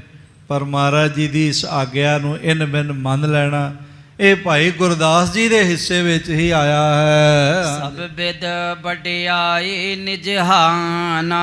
ਤੇ ਮੇਵੜਾ ਕਹਿਣ ਲੱਗਾ ਤੁਸੀਂ ਆਪਣੀ ਸਾਰੀ ਵਡਿਆਈ ਦੀ ਪਰਵਾਹ ਨਹੀਂ ਕੀਤੀ। ਸਭ ਮਗ ਮੈਨ ਇੰਪੁਰਿਆ ਪੁਜਿਆਵੇ। ਇਸ ਤਰ੍ਹਾਂ ਸਾਰੇ ਰਸਤੇ ਵਿੱਚ ਨ ਐਮ ਪੁੱਜਿਆਵੇ, ਐਵੇਂ ਨਹੀਂ ਪੁੱਜਿਆ ਜਾਣਾ ਇਸ ਰਸਤੇ। ਜਾ ਖੁਲਾਏ ਚਲਿਓ ਤਬ ਜਾਵੇ। ਇਸ ਲਈ ਤੁਸੀਂ ਸਾਰਾ ਆਪਣੇ ਬਾਹਾਂ ਨੂੰ ਬੰਨ੍ਹ ਕੇ ਨਾ ਚਲੋ, ਬਾਹਾਂ ਖੋਲ ਕੇ ਚਲੋ ਤਾਂ ਕਿ ਇੰਨਾ ਲੰਬਾ ਸਫ਼ਰ ਜਿਹੜਾ ਉਹ ਸੌਖਾ ਤੈਅ ਹੋ ਜਾਵੇ। ਜਿਸ ਦਿਨ ਚਲੋ ਸੁਧਾਸਰ ਤੇ ਥਾਈ, ਜਿਸ ਦਿਨ ਤੁਸੀਂ ਅੰਮ੍ਰਿਤਸਰ ਸਾਹਿਬ ਜੀ ਦੇ ਨੇੜੇ ਪਹੁੰਚ ਜਾਵੋ, ਇਸ ਪ੍ਰਕਾਰ ਕੀ ਲਿਓ ਬੰਧਵਾਏ। ਉਸ ਦਿਨ ਤੁਸੀਂ ਇਸ ਤਰ੍ਹਾਂ ਆਪਣੀਆਂ ਮੁਸ਼ਕਾਂ ਬਣਵਾ ਲੈਣਾ। ਐ ਚਰਨ ਪਕੜ ਕਰ ਪਰਹਿਓ, ਇਸ ਤਰ੍ਹਾਂ ਭਾਈ ਜੀ ਦੇ ਚਰਨ ਪਕੜ ਕੇ ਮੇਵੜਾ ਜੀ ਕਹਿੰਦੇ ਰਹੇ। ਤਬ ਗੁਰਦਾਸ ਸਬਨ ਮਹਿ ਕਹਿਓ। ਤੇ ਫੇਰ ਭਾਈ ਗੁਰਦਾਸ ਜੀ ਦੇ ਨੇਤਰਾਂ ਵਿੱਚ ਵੀ ਮੋٹے-ਮੋٹے ਆਂਸੂ ਆ ਗਏ। ਗਰਦਨ ਝੁਕਾ ਕੇ ਸਾਰਿਆਂ ਵਿੱਚ ਕਹਿਣ ਲੱਗੇ, ਚੋਰੇ ਉਚਿਤ ਚਹੀਅਤ ਯਮ ਕਰੀ। ਆਖਣ ਲੱਗੇ, ਨਹੀਂ ਗੱਲ ਇਹ ਹੈਗੀ ਹੈ ਭਾਈ ਜੀ, ਜਿਹੜਾ ਚੋਰ ਹੁੰਦਾ ਨਾ ਉਹਦੀਆਂ ਬਾਹਾਂ ਬੰਨ੍ਹ ਕੇ ਲਿਜਾਈ, ਇਸ ਕਰਕੇ ਮੇਰੀਆਂ ਬਾਹਾਂ ਨਾ ਖੁਲਵਾਓ, ਮੈਨੂੰ ਇਸ ਤਰ੍ਹਾਂ ਹੀ ਬੱਝੀਆਂ ਬਾਹਾਂ ਨਾਲ ਲੈ ਕੇ ਚਲੋ। ਜੇ ਤੁਮ ਅਬ ਔਰੇ ਮਤ ਧਰੀ, ਤੇ ਜੇ ਤੁਸੀਂ ਹੋਰ ਕੋਈ ਇਰਾਦਾ ਇਸ ਵੇਲੇ ਕਰ ਲਿਆ, ਗੁਰੂ ਨਿਕਟ ਤੇ ਚਲ ਕਰ ਆਇਓ। ਤੁਸੀਂ ਗੁਰੂ ਦੇ ਕੋਲੋਂ ਚੱਲ ਕਰ ਆਏ ਹੋ, ਚਾਹੋ ਸੋ ਕਰੋ ਦੇਹੋ ਖੁਲਵਾਏ। ਬਾਕੀ ਤੁਹਾਡੀ ਮਰਜ਼ੀ ਹੈ, ਜੇ ਤੁਸੀਂ ਖੁਲਵਾਣਾ ਚਾਹੋ ਤਾਂ। ਸਭ ਮਾਰਗ ਕੋ ਉਲੰਘਤ ਆਏ, ਇਸ ਤਰ੍ਹਾਂ ਸਾਰਾ ਮਾਰਗ ਬਾਹਾਂ ਵੱਜੀਆਂ ਹੋਈਆਂ ਆਏ ਹਨ। ਵੈ ਸੁਧਾਸਰ ਕੋ ਨੀਰਾਏ। ਰਸਤੇ ਵਿੱਚ ਮੇਵੜੇ ਨੇ ਬੇਨਤੀਆਂ ਕਰਕੇ ਬਾਹਾਂ ਖੋਲੀਆਂ, ਕਿਉਂਕਿ ਇੰਨਾ ਲੰਬਾ ਸਫ਼ਰ ਕਰਕੇ ਜਾਣਾ ਔਖਾ ਇੱਕੋ ਪੋਜੀਸ਼ਨ ਵਿੱਚ, ਦਰਦ ਸਹੀ ਨਹੀਂ ਜਾਏਗੀ। ਭਾਈ ਜੀ ਨੇ ਗੁਰੂ ਦਾ ਰੂਪ ਸਮਝ ਕੇ ਆਖਿਆ, ਠੀਕ ਹੈ ਜੇ ਤੁਸੀਂ ਚਾਹੁੰਦੇ ਹੋ, ਪਰ ਬਹੁਤ ਥੋੜਾ ਸਮਾਂ ਹੀ ਖੋਲ੍ਹਦੇ ਤੇ ਫਿਰ ਬਣਵਾ ਲੈਂਦੇ। ਇਸ ਤਰ੍ਹਾਂ ਹੌਲੀ ਹੌਲੀ ਅੰਮ੍ਰਿਤਸਰ ਪਹੁੰਚੇ ਨੇ, ਉਸ ਤਰ੍ਹਾਂ ਹੀ ਮੁਸ਼ਕਾਂ ਬਣਵਾਈਆਂ ਹਨ। ਤਿਮਹਿ ਭੁਜ ਮੁਸਕਾ ਬੰਧਵਾਈ, ਉਸੇ ਤਰ੍ਹਾਂ ਮੁਸ਼ਕਾਂ ਬੰਨੀਆਂ ਹੋਈਆਂ ਪਹੁੰਚੇ ਹਨ।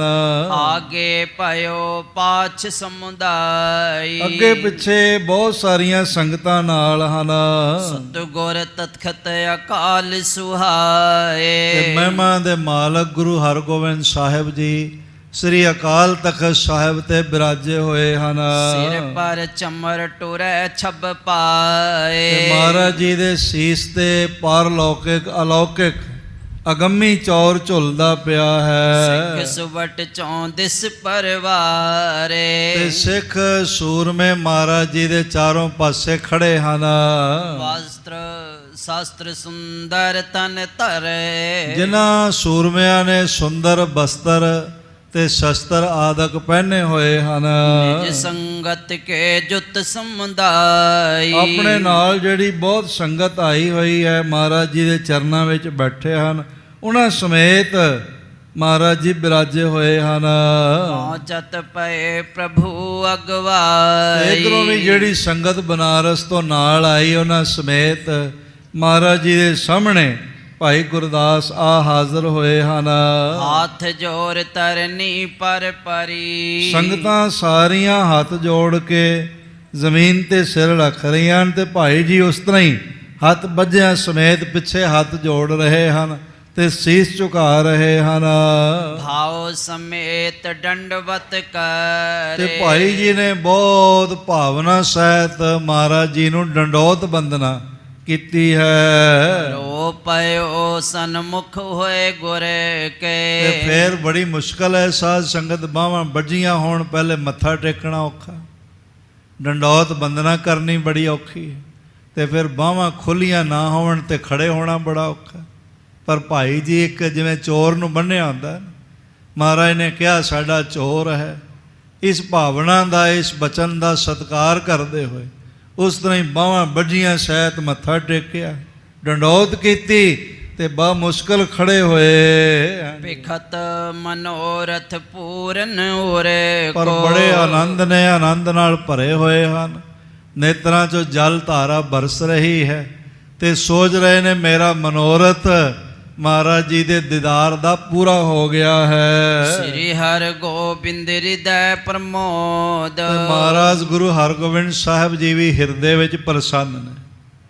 ਉਹਨਾਂ ਦੇ ਚਿਹਰੇ ਦੀ ਪਾਵਨ ਮੁਦਰਾ ਦੇਖ ਕੇ, ਚਿਹਰਾ ਦੇਖ ਕੇ ਲੱਗ ਰਿਹਾ ਬਈ ਪ੍ਰਸੰਨ ਹਨ ਭਾਵੇਂ। ਗੁਰੇ ਅਰ ਸਿੱਖਿਅਨ ਹੋਤ ਬਿਨੋਦ, ਤੇ ਗੁਰੂ ਆਪਣੇ ਸਿੱਖਾਂ ਨੂੰ ਦੇਖ ਕੇ ਬਹੁਤ ਆਨੰਦਿਤ ਹੋ ਰਹੇ ਹਨ।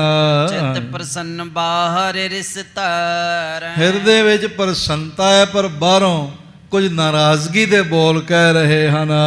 ਹੈ ਕਠੋਰ ਤਾੜ ਨਾ ਕਰ, ਤੇ ਜਿਹੜੇ ਬੋਲ ਸੁਣਨ ਨੂੰ ਕਠੋਰ ਲੱਗਦੇ ਨੇ, ਤਾੜਨਾ ਭਰੇ ਲੱਗਦੇ, ਉਹ ਮਹਾਰਾਜ ਜੀ ਕਹਿ ਰਹੇ ਹਨ।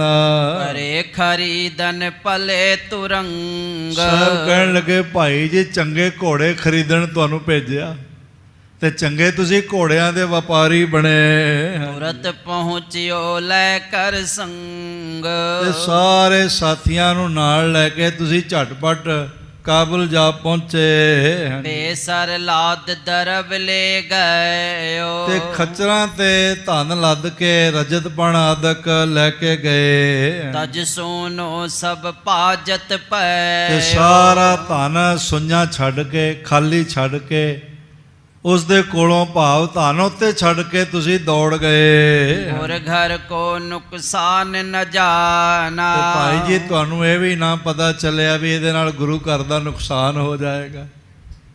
ਸਾਧ ਸੰਗਤ, ਛੋਟੇ ਤੋਂ ਛੋਟਾ ਵੀ ਨਗਰ ਹੋਵੇ ਨਾ, ਤੇ ਉੱਥੇ ਮਹਾਰਾਜ ਦਾ ਕੋਈ ਗੁਰੂ ਅਸਥਾਨ ਬਣਿਆ ਹੋਵੇ, ਤੇ ਹਰ ਸਿੱਖ ਦਾ ਇਹ ਫਰਜ਼ ਬਣਦਾ ਵੀ ਖਿਆਲ ਰੱਖੇ ਗੁਰੂ ਕੀ ਕਿਸੇ ਵਸਤੂ ਦਾ ਕੋਈ ਨੁਕਸਾਨ ਨਾ ਹੋਵੇ, ਕੋਈ ਸਰਮਾਏ ਦਾ ਨੁਕਸਾਨ ਨਾ ਹੋਵੇ, ਫੁੱਲ ਦੀ ਇੱਕ ਪੱਤੀ ਵੀ ਜ਼ਾਇਆ ਨਾ ਹੋਵੇ।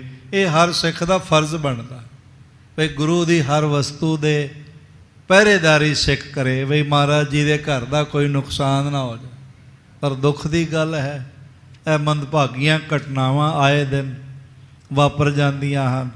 ਪਤਾ ਚੱਲਦਾ ਵੀ ਰਾਤ ਨੂੰ ਸੁਖਾਸਨ ਕਰਕੇ ਤਾਲਾ ਲਾ ਕੇ ਚਲੇ ਗਏ ਤੇ ਰਾਤ ਨੂੰ ਸ਼ਾਰਟ ਸਰਕਟ ਹੋਈ ਤੇ ਮਹਾਰਾਜ ਜੀ ਦੇ ਸਰੂਪ ਅਗਨ ਭੇਟ ਹੋ ਗਏ। ਮਹਾਰਾਜ ਜੀ ਦਾ ਜੇ ਅਸੀਂ ਪ੍ਰਕਾਸ਼ ਕਰਨਾ ਹੈ ਤੇ ਫਿਰ ਨਾਲ ਪਹਿਰਾ ਵੀ ਰੱਖਣਾ। ਇਹ ਨਹੀਂ ਵੀ ਕੋਈ ਵੀ ਆਵੇ ਤੇ ਆ ਕੇ ਮਹਾਰਾਜ ਜੀ ਦੀ ਬੇਅਦਬੀ ਕਰ ਜਾਏ। ਇਹ ਫਰਜ਼ ਬਣਦਾ ਹੈ ਵੀ ਸਿੱਖ ਗੁਰੂ ਦੀ ਹਰ ਵਸਤੂ ਦਾ ਪਹਿਰੇਦਾਰ ਹੋਵੇ, ਹਰ ਵਸਤੂ ਦਾ ਖਿਆਲ ਰੱਖੇ ਤੇ ਸਨਮਾਨ ਸਹਿਤ ਇਹ ਖਿਆਲ ਰੱਖੇ ਬਈ ਕੋਈ ਨੁਕਸਾਨ ਨਾ ਹੋ ਜਾਏ। ਇਸ ਢੰਗ ਨਾਲ ਮਹਾਰਾਜ ਸੱਚੇ ਪਾਤਸ਼ਾਹ ਕਹਿੰਦੇ ਨੇ ਵੀ ਤੂੰ ਤਾਂ ਖਿਆਲ ਰੱਖਣਾ ਸੀ, ਨੁਕਸਾਨ ਨਹੀਂ ਕਰਨਾ ਸੀ, ਹੋਣ ਨਹੀਂ ਦੇਣਾ ਸੀ, ਪਰ ਤੁਸੀਂ ਇਹ ਖਿਆਲ ਨਾ ਰੱਖ ਸਕੇ।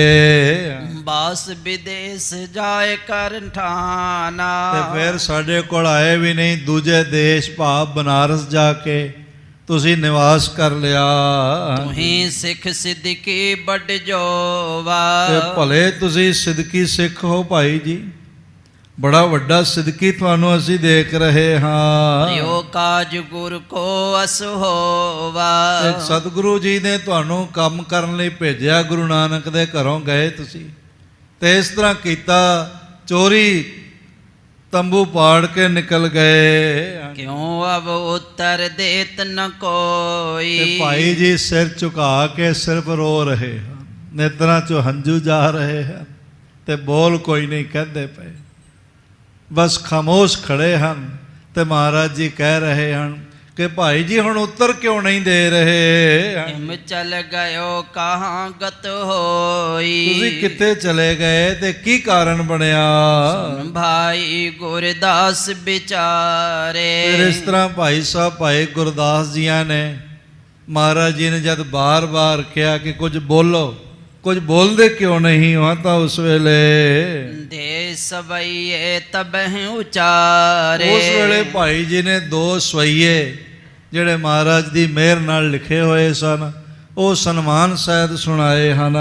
ਸਵਈਆ ਬੂੰਦ ਔਰ ਰੇਤ ਗੁਮਾਨ ਕਰ ਮਨ, ਆਖਣ ਲੱਗੇ ਹੈ ਸੱਚੇ ਪਾਤਸ਼ਾਹ ਜੇ ਬੂੰਦ ਤੇ ਰੇਤ ਦਾ ਜ਼ਰਾ ਆਪਣੇ ਮਨ ਵਿੱਚ ਗੁਮਾਨ ਕਰ ਬੈਠੇ, ਸੋਭਤ ਨ ਸਿੰਧ ਰਵੀ ਸਮੁਹਾਵੈ, ਪਰ ਜੇ ਸਾਹਮਣੇ ਸੂਰਜ ਹੋਵੇ ਤੇ ਉਹਦੇ ਸਾਹਮਣੇ ਇੱਕ ਰੇਤ ਦਾ ਜ਼ਰਾ ਜਾਂ ਇੱਕ ਬੂੰਦ ਸਾਗਰ ਦੇ ਸਾਹਮਣੇ ਕਿਵੇਂ ਮਾਣ ਕਰ ਸਕਦੀ ਹੈ। खो तुम उड़े नभ को, ਔਰ ਇਸ ਤਰ੍ਹਾਂ ਦੇ ਨਾਲ ਜਿਹੜਾ ਧੂਆਂ ਹੈ ਆਸਮਾਨ ਵੱਲ ਉੱਡਣਾ ਚਾਹੇ, बिख ताहे अगाध हृदय सुकुचावे। ਪਰ ਆਕਾਸ਼ ਬਹੁਤ ਵੱਡਾ ਹੈ, ਧੂਆਂ ਉਸ ਨੂੰ ਨਾਪ ਨਹੀਂ ਸਕਦਾ ਤੇ ਹਿਰਦੇ ਵਿੱਚ ਸੰਕੋਚਦਾ ਹੈ। गूलर जंतु डंत कहो किम, ਇੱਕ ਗੂਲਰ ਛੋਟਾ ਜਿਹਾ ਫਲ ਹੁੰਦਾ, ਉਹਦੇ ਵਿੱਚ ਇੱਕ ਮੱਛਰ ਦੀ ਤਰ੍ਹਾਂ ਜੀਵ ਹੁੰਦਾ, ਉਹਦੇ ਵਿੱਚ ਰਹਿਣ ਵਾਲਾ ਉਹਨੂੰ ਗੂਲਰ ਜੰਤ ਕਹਿੰਦੇ ਨੇ।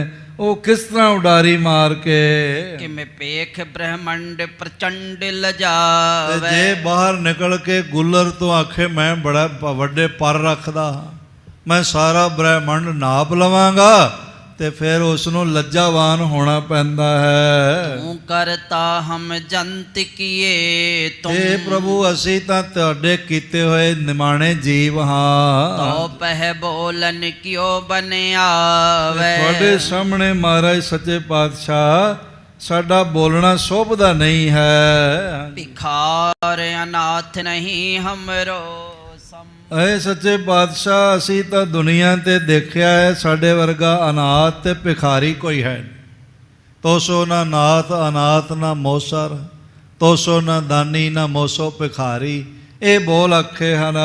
ਤੋ ਸਮਨਾਥ ਨ ਔਰ ਦਤਾਰੀ, ਤੁਹਾਡੇ ਵਰਗਾ ਦਾਤ ਦੇਣ ਵਾਲਾ ਮਾਲਕ ਹੋਰ ਕੋਈ ਨਹੀਂ ਹੈ। ਇਨੇ ਅਗਿਆਨ ਨਹੀਂ ਮੋਸਰ, ਤੁਹਾਡੇ ਵਰਗਾ ਗਿਆਨਵਾਨ ਕੋਈ ਨਹੀਂ, ਮਹਾਨ ਕੋਈ ਨਹੀਂ, ਤੇ ਮੇਰੇ ਵਰਗਾ ਦੀਨ ਤੇ ਅਗਿਆਨੀ ਕੋਈ ਨਹੀਂ ਹੈ। ਉਸਰ ਦਿਆਲ ਨਿਆਨ ਵਿਚਾਰੀ, ਤੇ ਤੁਹਾਡੇ ਵਰਗਾ ਹੋਰ ਦਿਆਲੂ ਕਿਰਪਾਲੂ ਕੋਈ ਨਹੀਂ ਹੈ। ਮੋਸਮ ਪਾਪ ਵਿਕਾਰ ਨ ਜਗ, ਹੇ ਸੱਚੇ ਪਾਤਸ਼ਾਹ ਮੇਰੇ ਵਰਗਾ ਵਿਕਾਰੀ ਜਗਤ ਵਿੱਚ ਕੋਈ ਨਹੀਂ ਪਾਪੀ ਹੋਣਾ। ਮੋਸਮ ਪਾਵਨ ਓ ਉਪਕਾਰੀ, ਤੇ ਆਪ ਜੀ ਵਰਗਾ ਪਾਵਨ ਤੇ ਉਪਕਾਰ ਕਰਨ ਵਾਲਾ ਕੋਈ ਨਹੀਂ ਹੈ। ਸਿੰਧ ਹੋ ਤੂੰ ਗੁਰ ਗੁਣ ਸਾਗਰ, ਤੁਸੀਂ ਤਾਂ ਗੁਣਾਂ ਦੇ ਮਹਾਸਾਗਰ ਹੋ। ਜਾਤ ਅਧੋ ਪ੍ਰਭ ਓਟ ਤੁਮਾਰੀ, ਮੇਰੇ ਹੈ ਅਵਗੁਣ ਤੂੰ ਗੁਣ ਸਾਗਰ, ਜਾਤ ਰਸਾਤਲ ਓਟ ਤਿਹਾਰ। ਹੇ ਗੁਰੂ ਪਾਤਸ਼ਾਹ ਮੈਂ ਤਾਂ ਨੀਵਾਂ ਨਿਵਾਣ ਵਿੱਚ ਖਾਈ ਵਿੱਚ ਡਿੱਗਦਾ ਪਿਆ ਹਾਂ, ਤੇ ਬਸ ਤੁਹਾਡਾ ਹੀ ਆਸਰਾ ਹੈ। ਚੌਪਈ ਇਮ ਕੈ ਆਗੇ ਹੋਏ ਲਲਚਾਇਓ, ਇਸ ਤਰ੍ਹਾਂ ਮਹਾਰਾਜ ਜੀ ਦੇ ਚਰਨ ਚੁੰਮਣ ਵਾਸਤੇ ਅੱਗੇ ਵਧੇ ਹਨ। ਪਹੁੰਚੋ ਨਿਕਟ ਚਰਨ ਲਪਟਾਇਓ, ਤੇ ਮਹਾਰਾਜ ਜੀ ਦੇ ਚਰਨਾਂ ਨਾਲ ਆਪਣਾ ਮਸਤਕ ਲਾ ਦਿੱਤਾ। ਮੇਰੇ ਹੰਕਾਰ ਵਿਕਾਰ ਬਿਹੀਨਾ, ਹਿਰਦੇ ਵਿੱਚ ਕੋਈ ਵਿਕਾਰ ਤੇ ਹੰਕਾਰ ਨਹੀਂ ਹੈ ਭਾਈ ਜੀ ਦੇ। ਸੁਧ ਭਇਓ ਸ੍ਰੀ ਸਤਿਗੁਰ ਤੇ ਚੀਨਾ, ਗੁਰੂ ਹਰਗੋਬਿੰਦ ਸਾਹਿਬ ਜੀ ਨੇ ਵੀ ਦੇਖ ਲਿਆ ਵੀ ਹੁਣ ਹਿਰਦਾ ਸ਼ੁੱਧ ਹੋ ਗਿਆ। ਜਿਹੜਾ ਲੇਸ ਮਾਤਰ ਬੀਜ ਮਾਤਰ ਮਾਮੂਲੀ ਜਿਹਾ ਇਹ ਸੀ ਬਈ ਸਿੱਖ ਜੇ ਸਿਦਕੀ ਹੋਵੇ ਤੇ ਗੁਰੂ ਦੀ ਮਾਇਆ ਨਹੀਂ ਵਰਤ ਸਕਦਾ, ਹੁਣ ਉਸ ਤੋਂ ਵੀ ਬਿਨਾਂ ਹੋ ਗਿਆ, ਪੂਰਨ ਸ਼ੁੱਧ ਹੋ ਗਿਆ ਹੈ। ਮੁਖ ਤੇ ਬਿਕਸ ਪਰੇ ਫੁਰਮਾਇਓ, ਮਹਾਰਾਜ ਮੁਸਕਰਾ ਪਏ ਤੇ ਖੁਸ਼ ਹੋ ਕੇ ਆਪਣੇ ਮੁਖਾਰ ਬਿੰਦ ਤੋਂ ਫਰਮਾਇਆ, ਧਨ ਤੋਹੇ ਗੁਰ ਸਿਦਕ ਕਮਾਇਓ। ਤੇ ਗੁਰੂ ਹਰਗੋਬਿੰਦ ਸਾਹਿਬ ਕਹਿਣ ਲੱਗੇ ਭਾਈ ਗੁਰਦਾਸ ਤੂੰ ਧਨ ਹੈ ਜਿਸ ਨੇ ਗੁਰੂ ਦਾ ਭਰੋਸਾ ਕਮਾ ਲਿਆ, ਗੁਰੂ ਦਾ ਸਾਧਕ ਬਣ ਗਿਆ। ਸਾਧ ਸੰਗਤ ਕਿਤਨੀ ਤਪੱਸਿਆ ਹੋਵੇਗੀ, ਕਿਤਨਾ ਸਮਰਪਣ ਹੋਵੇਗਾ, ਕਿਤਨੀ ਨਿਮਰਤਾ ਹੋਵੇਗੀ, ਤੇ ਕਿਤਨਾ ਰਜ਼ਾ ਵਿੱਚ ਰਾਜੀ ਰਹਿਣ ਵਾਲਾ ਹਿਰਦਾ ਹੋਵੇਗਾ ਭਾਈ ਗੁਰਦਾਸ ਜੀ ਦਾ। ਐਵੇਂ ਨਹੀਂ ਉਹਨਾਂ ਦੀ ਬਾਣੀ ਨੂੰ, ਮਹਾਰਾਜ ਜੀ ਦੀ ਬਾਣੀ ਦੀ ਚਾਬੀ ਦਾ ਕੁੰਜੀ ਦਾ ਖਿਤਾਬ ਪ੍ਰਾਪਤ ਹੋਇਆ। ਗੁਰੂ ਹਰਗੋਬਿੰਦ ਸਾਹਿਬ ਜੀ ਨੂੰ ਤਿੰਨ ਲੋਕ, ਅਗੰਮੀ ਸ਼ਕਤੀਆਂ ਤੇ ਸਾਰੇ ਪ੍ਰਾਣੀ ਮਾਤਰ ਮਹਾਰਾਜ ਨੂੰ ਧੰਨ ਧੰਨ ਕਹਿੰਦੇ ਨੇ, ਤੇ ਭਾਈ ਗੁਰਦਾਸ ਜੀ ਨੂੰ ਗੁਰੂ ਹਰਗੋਬਿੰਦ ਸਾਹਿਬ ਕਹਿੰਦੇ ਤੁਸੀਂ ਧੰਨ ਹੋ, ਤੁਹਾਡੀ ਸਿੱਖੀ ਧੰਨ ਹੈ, ਸੇਵਾ ਧੰਨ ਹੈ, ਸਮਰਪਣ ਧੰਨ ਹੈ। ਤੋ ਚਰਨ ਕੋ ਕੀਜੈ ਤਿਆਰੀ, ਤੇ ਮਹਾਰਾਜ ਕਹਿਣ ਲੱਗੇ ਉੱਠੋ ਹੁਣ ਸਾਡੇ ਚਰਨਾਂ ਨੂੰ ਛੱਡੋ। ਹਾਂਜੀ, ਤੁਮ ਮਮ ਪਿਆਰੇ ਅਤਿ ਅਨੁਰਾਗੀ। ਤੁਸੀਂ ਸਾਡੇ ਪਿਆਰਿਆਂ ਵਿੱਚੋਂ ਸਭ ਤੋਂ ਜ਼ਿਆਦਾ ਪਿਆਰੇ ਹੋ। ਭਇਓ ਸਿੱਖ ਹੋਏ ਸਿਦਕ ਨਹਾਰੇ। ਤੁਸੀਂ ਕਿਹਾ ਸੀ ਵੀ ਸਿੱਖ ਹੋ ਕੇ ਸਿਦਕ ਤੋਂ ਨਾ ਹਾਰੇ। ਇਸ ਤੁਕ ਪਰ ਭਾਲੇ ਹੋ ਵਿਚਾਰੇ। ਇਹ ਸਾਰਾ ਜਿਹੜਾ ਪ੍ਰਕਰਨ ਵਰਤਿਆ ਇਸ ਤੁਕ ਕਰਕੇ, ਇਸ ਭਾਵਨਾ ਕਰਕੇ ਹੀ ਵਰਤਿਆ ਹੈ। ਕਸੇ ਕਸੌਟੀ ਮੈਂ ਇਸ ਵਾਰੀ। ਹੁਣ ਅਸੀਂ ਕਸੌਟੀ ਲਾ ਕੇ ਕੱਸ ਲਿਆ ਹੈ ਸਿੱਖ ਨਿਆਨ ਸਮਾਨ ਤੇ ਤੁਮਾਰੀ। ਅਸੀਂ ਪਰਖ ਕੇ ਦੇਖ ਲਿਆ ਤੁਹਾਡੇ ਵਰਗਾ ਭਾਈ ਜੀ ਹੋਰ ਸਿੱਖ ਕੋਈ ਨਹੀਂ। ਭਾਵ ਸਿੱਖੀ ਦੀ ਸਿਖਰ ਤੁਹਾਨੂੰ ਪ੍ਰਾਪਤ ਹੋਈ ਹੈ। ਮਿਕੈ ਬਿਕ ਸਤਿਗੁਰੂ ਤੇ ਕਿਰਪਾਲਾ। ਬਹੁਤ ਆਨੰਦਿਤ ਹੋਏ ਮਹਿਮਾ ਦੇ ਮਾਲਕ ਕਿਰਪਾ ਦੇ ਘਰ ਸਤਿਗੁਰੂ ਜੀ ਇਸ ਤਰ੍ਹਾਂ ਕਹਿ ਕੇ ਨਿਜ ਕਰਤੇ ਖਲੋ ਤਿਸ ਤੇ ਕਾਲਾ। ਭਾਈ ਜੀ ਦੀਆਂ ਜਿਹੜੀਆਂ ਮੁਸ਼ਕਾਂ ਬੰਨੀਆਂ ਹੋਈਆਂ ਸਨ ਉਹ ਸ੍ਰੀ ਗੁਰੂ ਹਰਗੋਬਿੰਦ ਸਾਹਿਬ ਮਹਾਰਾਜ ਆਪਣੇ ਹੱਥਾਂ ਨਾਲ ਖੋਲ੍ਹਣ ਲੱਗ ਤੇ ਆਖਣ ਲੱਗੇ ਲੈ ਬੰਨਣ ਵਾਲੇ ਨੇ ਗੰਢਾਂ ਬੜੀਆਂ ਕੱਸ ਕੇ ਦੇ ਛੱਡੀਆਂ, ਸਾਡੇ ਬਿਨਾਂ ਖੁੱਲਣੀਆਂ ਨਹੀਂ ਸਨ। ਔਰ ਸੱਚ ਜਾਣਨਾ ਸਾਧ ਸੰਗਤ, ਭਾਈ ਗੁਰਦਾਸ ਵੀ ਬੱਚਿਆਂ ਦੀ ਤਰ੍ਹਾਂ ਜ਼ਾਰ-ਜ਼ਾਰ ਰੋ ਪਏ। ਆਖਿਆ ਸੱਚੇ ਪਾਤਸ਼ਾਹ ਜਿਹੜੇ ਬੰਧਨ ਹਿਰਦੇ ਨੂੰ ਪਏ ਹੋਏ ਨੇ ਉਹ ਵੀ ਤੁਹਾਡੇ ਬਿਨਾਂ ਨਹੀਂ ਖੁੱਲ੍ਹ ਸਕਦੇ ਸਨ। ਇਹ ਬੰਧਨ ਵੀ ਆਪ ਖੋਲ੍ਹ ਸਕਦੇ ਹੋ ਤੇ ਮਨ ਦੇ ਹਿਰਦੇ ਦੇ ਬੰਧਨ ਵੀ ਆਪ ਖੋਲ੍ਹ ਸਕਦੇ। ਫਿਰ ਮਹਾਰਾਜ ਜੀ ਦੀਆਂ ਤਾਂ ਪੰਕਤੀਆਂ ਵੀ ਨੇ, ਸਤਿਗੁਰ ਸਿੱਖ ਕੇ ਬੰਧਨ ਘਾਟੈ, ਗੁਰ ਕਾ ਸਿੱਖ ਬਿਕਾਰ ਤੇ ਹਟ। ਸੱਚੇ ਪਾਤਸ਼ਾਹ ਜਿਹੜੇ ਜਨਮਾਂ ਜਨਮਾਂ ਦੇ ਬੰਧਨ ਹਿਰਦੇ ਨੂੰ ਪਏ ਹੋਏ ਨੇ, ਹੰਕਾਰ ਦੇ, ਵਿਕਾਰ ਦੇ, ਉਹ ਵੀ ਤੁਹਾਡੇ ਬਿਨਾਂ ਕੋਈ ਨਹੀਂ ਖੋਲ ਸਕਦਾ ਤੇ ਇਹ ਬੰਧਨ ਵੀ ਤੁਸੀਂ ਖੋਲ ਸਕਦੇ ਹੋ। ਮੁਸਕੈ ਛੋਰੀ ਨਿਕਟ ਪਠਾਇਓ। ਮਹਾਰਾਜ ਸੱਚੇ ਪਾਤਸ਼ਾਹ ਜੀ ਨੇ ਮੁਸਕਾਂ ਖੋਲ ਦਿੱਤੀਆਂ ਤੇ ਆਪਣੇ ਕੋਲ ਬਿਠਾਇਆ। ਸਰਬ ਸਭਾ ਗੁਰ ਚਰਤ ਲਿਖਾਇਓ। ਤੇ ਸਾਰਾ ਦੀਵਾਨ ਜਿਹੜਾ ਸਜਿਆ ਹੋਇਆ ਸੀ, ਸੰਗਤਾਂ ਨੂੰ ਬੈਠੀਆਂ ਹੋਈਆਂ ਸਨ, ਉਹਨਾਂ ਨੂੰ ਗੁਰੂ ਦਾ ਕੌਤਕ ਦਿਖਾ ਦਿੱਤਾ, ਭਾਵ ਦੱਸ ਦਿੱਤਾ। ਧੰਨ ਗੁਰੂ ਗੁਰ ਕੇ ਸਿੱਖ ਧੰਨ। ਤੇ ਸਾਰੀਆਂ ਸੰਗਤਾਂ ਵਿੱਚੋਂ ਇਹ ਆਵਾਜ਼ ਆ ਰਹੀ ਸੀ ਵੀ ਗੁਰੂ ਵੀ ਧੰਨ ਹੈ ਤੇ ਗੁਰੂ ਦੇ ਸਿੱਖ ਵੀ ਧੰਨ ਨੇ। ਗੁਰੂ ਧੰਨਤਾ ਦਾ ਮਹਾਨ ਸਿਖਰ ਹੈ ਤੇ ਗੁਰੂ ਦੇ ਸਿੱਖ ਵੀ ਮਹਾਨ ਸਿਖਰਤਾ ਦੀ ਧੰਨਤਾ ਰੱਖਦੇ ਹਨ। ਅਗਮ ਗਤੀ ਕੋ ਲਖੈ ਨਯਨ। ਇਹ ਅਗਮਤਾ ਵਾਲੀ ਹਾਲਤ ਹੈ, ਕੋਈ ਦੂਜਾ ਨਹੀਂ ਸਮਝ ਸਕਦਾ। ਪੱਠੀ ਭੇਟ ਕਾਂਸੀਸ ਵਿਸਾਲਾ। ਕਾਸ਼ੀ ਦੇ ਰਾਜੇ ਨੇ ਬਹੁਤ ਵੱਡੀਆਂ ਭੇਟਾਵਾਂ ਭੇਜੀਆਂ ਹਨ। ਅਪਰ ਸਪਤ ਸੈ ਸਿੱਖ ਤਿਸ ਤੇ ਕਾਲਾ। ਹੋਰ ਜਿਹੜੇ 700 ਸਿੱਖ ਨਾਲ ਆਏ ਨੇ ਉਹ ਵੀ ਵੱਡੀਆਂ ਭੇਟਾਵਾਂ ਲੈ ਕੇ ਆਏ ਹਨ। ਅਰਪਨ ਕਰੀ ਗੁਰੂ ਕੇ ਆਗੇ। ਉਹਨਾਂ ਸਾਰਿਆਂ ਨੇ ਵੀ ਆਪਣੀਆਂ ਭੇਟਾਵਾਂ ਮਹਾਰਾਜ ਜੀ ਦੇ ਚਰਨਾਂ 'ਚ ਭੇਟ ਕੀਤੀਆਂ। ਵਿਖੇ ਸੁਸ਼ੀਲ ਸਕਲ ਅਨੁਰਾਗੇ। ਔਰ ਇਸ ਤਰ੍ਹਾਂ ਸਾਰਿਆਂ ਨੂੰ ਸੁਸ਼ੀਲ ਦੇਖਿਆ ਤੇ ਪ੍ਰੇਮ ਮਈ ਨਜ਼ਰ ਨਾਲ ਦੇਖਿਆ ਤੇ ਸਭ ਦੇ ਹਿਰਦੇ ਦੇਖੇ ਪ੍ਰੇਮ ਨਾਲ ਭਰੇ ਹੋਏ ਹਨ। ਸ੍ਰੀ ਹਰਿ ਗੋਬਿੰਦ ਹੋਰ ਅਲਾਇਓ। ਇਸ ਤਰ੍ਹਾਂ ਹੇਰ ਕੇ ਦੇਖ ਕੇ ਸਾਹਿਬ ਜੀਆਂ ਨੇ ਫਰਮਾਇਆ, ਏ ਕਲ ਗਇਓ ਸੋ ਸਾਤ ਸਹਿ ਲਿਆਇਓ। ਆਖਣ ਲੱਗੇ ਭਾਈ ਗੁਰਦਾਸ ਇਹ ਕੀ ਕਰਾਮਾਤ ਵਰਤਾ ਆਇਓ, ਕੱਲੇ ਗਏ ਸੀ ਤੇ 700 ਨੂੰ ਨਾਲ ਲੈ ਕੇ ਆ ਗਏ ਹੋ। ਧੰਨ ਪੁਨੈ ਗੁਰ ਸਿੱਖ ਉਪਕਾਰੀ। ਔਰ ਇਸ ਤਰ੍ਹਾਂ ਫੇਰ ਕਿਹਾ ਵੀ ਤੁਸੀਂ ਧੰਨ ਹੋ ਭਾਈ ਗੁਰਦਾਸ ਜੀ, ਤੁਸੀਂ ਧੰਨ ਹੋ ਜਿਹੜੇ ਬਹੁਤ ਪਰਉਪਕਾਰ ਕਰਕੇ ਇਹ 700 ਸੰਗਤ ਨੂੰ ਨਾਲ ਜੋੜ ਕੇ ਲਿਆਏ। ਸੱਚ ਜਾਣਨਾ, ਜਦ ਆਪ ਆਉਂਦੇ ਹੋ ਨਾ ਪਟਨਾ ਸਾਹਿਬ ਤੇ ਨਾਲ ਆਪਣੇ ਸੰਗੀਆਂ ਸਾਥੀਆਂ ਨੂੰ ਵੀ ਲਿਆਉਂਦੇ ਹੋ, ਜਥੇ ਵੀ ਨਾਲ ਲੈ ਕੇ ਆਉਂਦੇ ਹੋ। ਔਰ ਇਸ ਤਰ੍ਹਾਂ ਚਾਹੀਦਾ ਹੈ, ਸਾਰੇ ਸ਼ਹਿਰਾਂ ਵਿੱਚ ਪਟਨਾ ਸਾਹਿਬ ਜੀ ਦੀ ਯਾਤਰਾ ਜਥੇ ਬਣਨੇ ਚਾਹੀਦੇ। ਇਹ ਪਿੱਛੇ ਜਿਹੇ ਕਾਨਪੁਰ ਵਿੱਚ ਸੰਗਤਾਂ ਮਿਲੀਆਂ ਸਨ, ਦਿੱਲੀ ਵਿੱਚ ਸੰਗਤਾਂ ਮਿਲੀਆਂ ਸਨ ਤੇ ਉਹਨਾਂ ਨਾਲ ਜ਼ਿਕਰ ਸਾਂਝਾ ਹੋਇਆ। ਸਤਿਕਾਰਯੋਗ ਮੁੱਖ ਸੇਵਾਦਾਰ ਜਥੇਦਾਰ ਅਵਤਾਰ ਸਿੰਘ ਜੀ ਹਿੱਤ ਵੀ ਨਾਲ ਸਨ ਤੇ ਸਭ ਨਾਲ ਵਿਚਾਰ ਸਾਂਝੇ ਹੋਏ ਵੀ ਜਥੇ ਬਣਾਓ। ਤੇ ਦਿੱਲੀ ਵਾਲਿਆਂ ਨੂੰ ਤਾਂ ਆਉਣਾ ਬਹੁਤਾ ਹੀ ਸੌਖਾ ਹੈ, ਸ਼ਾਮ ਦੀ ਟ੍ਰੇਨ ਉੱਥੋਂ ਬੈਠਣ ਤੇ ਸਵੇਰੇ 5 ਵਜੇ ਪਟਨਾ ਸਾਹਿਬ ਪਹੁੰਚ ਜਾਂਦੇ ਤੇ ਸਾਰਾ ਦਿਨ ਦਰਸ਼ਨ ਦੀਦਾਰ ਸਾਰੇ ਅਸਥਾਨਾਂ ਦੇ ਕਰਕੇ